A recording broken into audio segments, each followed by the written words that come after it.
Shortly after 4 o'clock this morning, I spoke to President Zelensky of Ukraine to offer the continued support of the UK, because our worst fears have now come true and all our warnings have proved tragically accurate.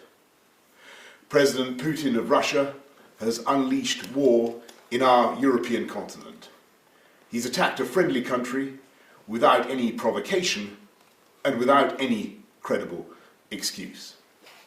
Innumerable missiles and bombs have been raining down on an entirely innocent population. A vast invasion is underway, by land, by sea, and by air.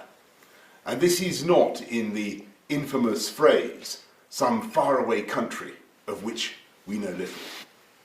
We have Ukrainian friends in this country, neighbours, co-workers.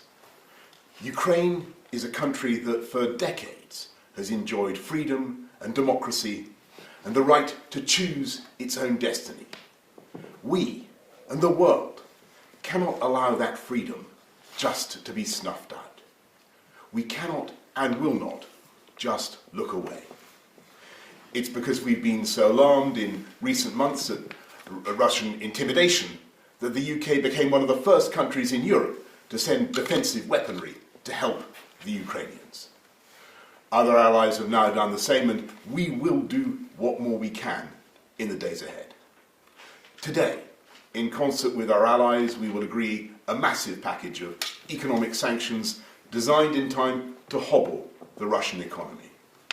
And to that end, we must also collectively cease the dependence on Russian oil and gas that for too long has given Putin his grip on Western politics. Our mission is clear. Diplomatically, politically, economically, and eventually militarily, this hideous and barbaric venture of Vladimir Putin must end in failure.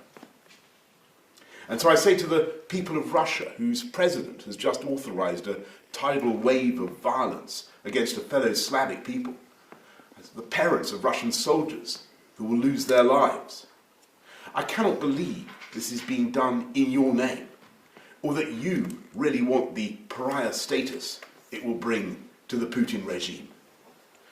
And I say to the Ukrainians in this moment of agony, we're with you.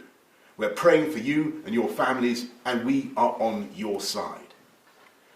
And if the months ahead are grim and the flame of freedom burns low, I know that it will blaze bright again in Ukraine, because for all his bombs and tanks and missiles, I don't believe that the Russian dictator will ever subdue the national feeling of the Ukrainians and their passionate belief that their country should be free. I say to the British people and all who have heard the threats from Putin against those who stand with Ukraine, we will of course do everything to keep our country safe. We're joined in our outrage by friends and allies around the world. We will work with them for however long it takes to ensure that the sovereignty and independence of Ukraine is restored.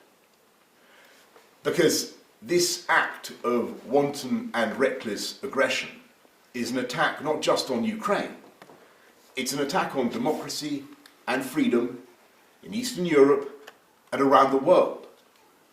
This crisis is about the right of a free, sovereign, independent European people to choose their own future. And that is a right that the UK will always defend.